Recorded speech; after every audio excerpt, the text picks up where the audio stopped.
శ్రీమాత్రే నమః. మిత్రులందరికీ శుభోదయం. మనకి అదృష్టాన్ని కలిగించేటువంటి మార్గాల్ని మనం శాస్త్రరీత్యా మన మిత్రులకు తెలియజేయడం జరుగుతుంది. అందులో భాగంగా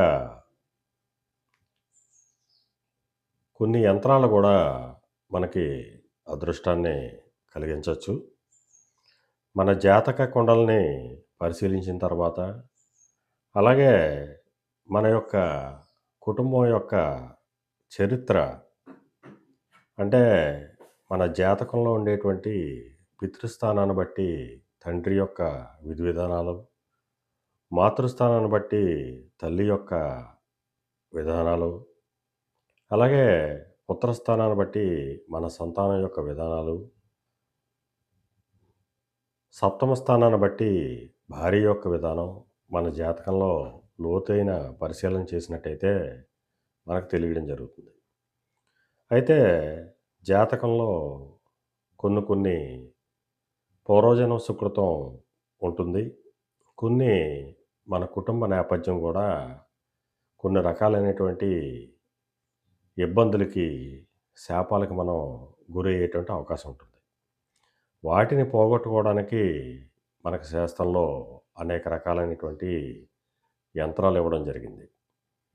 ఉదాహరణకి మన జాతకంలో కాలసర్పదోషం ఉన్నా, లేదా నాగదోషం ఉన్నా, ఆ దోష పరిహారార్థం సుబ్రహ్మణ్యేశ్వర స్వామిని ఆరాధించాలి.